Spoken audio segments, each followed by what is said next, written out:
Hey everyone, and welcome to a very special edition of this explainer. Today, we're bringing some serious energy because we're about to transform a classic Aesop's fable into a totally immersive, high-level English lesson.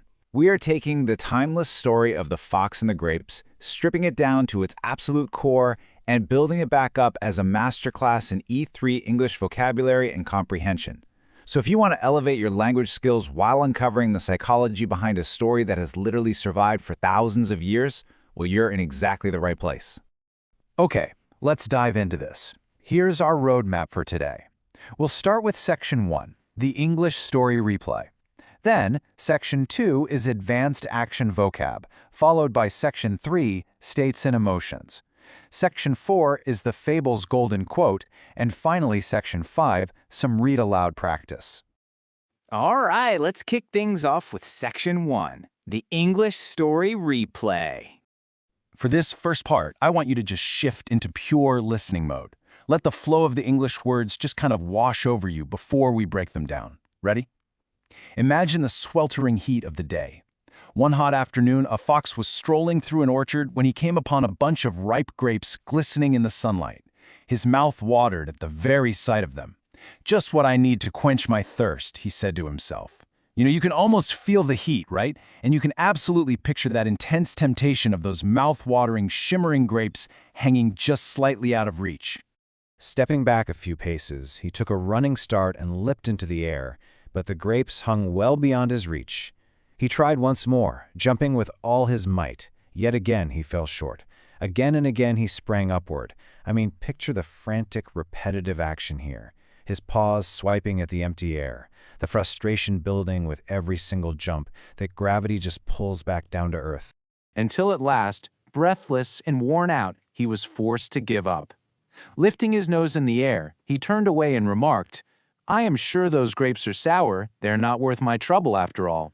And just like that, the struggle is completely over, dismissed with a wave of a paw and a distinctly sour attitude.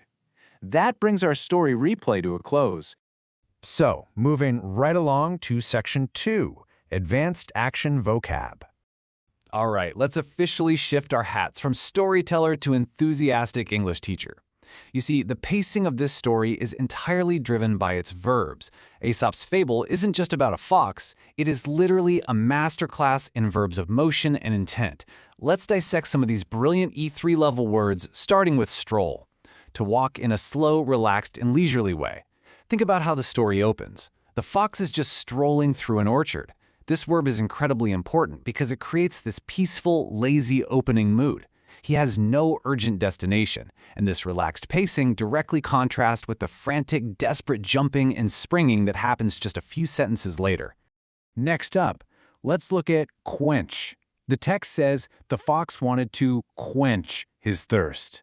Notice that he didn't just want to drink. No, quench is a fantastic E3 level phrase. It means to fully satisfy your thirst, implying a deep, almost desperate craving that needs to be extinguished, kind of like putting out a fire.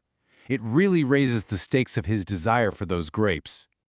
Now, what's really interesting here is how the author maps out the physical struggle using a very specific escalation of action phrases.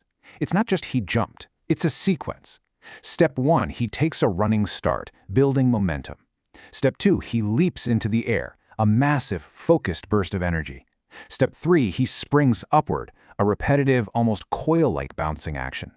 This sequence of action vocabulary puts us right there in the dirt with the fox, feeling every single ounce of his effort. Which brings us nicely into Section 3, States and Emotions. Because language isn't just about actions, right? It's about the consequences of those actions. We're going to transition into our next vocabulary chunk by comparing the heavy physical toll against the harsh result. On one side, you have the immense physical exertion. He jumped with all his might, leaving him breathless and worn out. But on the other side, you have the cold reality of the result. He fell short because the grapes were beyond his reach. The entire tension of the story lives right here, in the gap between how hard he tried and the undeniable fact of his failure. Let's break down that physical toll. Breathless, gasping for air, panting from exertion. I want you to genuinely imagine the fox right now. His chest is heaving, His tongue is hanging out, he's panting heavily. The word breathless vividly paints a picture of complete physical exhaustion. It is a much more descriptive E3 word than simply saying he was tired. And that is paired beautifully with worn out, completely exhausted or fatigued. While breathless describes his lungs, worn out describes his entire body. It's the ultimate state of defeat in this context. His muscles literally have nothing left to give, forcing him to give up his physical attempts entirely. The body has quit. But actually, the mind hasn't quit. And that brings us to a critical emotional pivot word: despise. To feel a strong dislike for someone or something, to look down on. You see, the fox doesn't just walk away sad. He walks away angry and judgmental. He goes from desperately wanting the grapes to actively looking down on them. This word is the emotional bridge between his failure and his ego. Which leads us perfectly into Section 4, the Fables Golden Quote. We're now stepping back from language mechanics to dive into life philosophy, dissecting the true moral of the story, and this brilliantly illustrates the core conflict. His initial desire was overwhelming. His mouth watered at the very sight of them. But moments later, we see his coping mechanism. I am sure those grapes are sour. This is a fascinating psychological trick the fox plays on himself. He transforms his intense desire into a sour excuse to protect his fragile ego. And hey, by the way, this exact sentence is where the common English idiom sour grapes comes from. So the crucial point is summarized in this one powerful sentence. It is easy to despise what you cannot have. Let that sink in for a second. It is easy to despise what you cannot have. This is the golden takeaway of our entire explainer today. It's a profound, honestly somewhat uncomfortable truth about human nature, cleverly disguised as a simple story about a hungry animal. When we fail, our immediate defense mechanism is so often to just devalue the goal itself. Let's put all of this into practice with Section 5, Read Aloud Practice.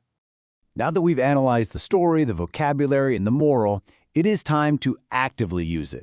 I am enthusiastically inviting you to participate right now. Repetition is absolutely key to moving these E3 level words from your passive memory into your active speaking vocabulary. You really have to feel the words in your mouth. So I'm going to read through this list, and I want you to repeat these phrases aloud right where you're sitting.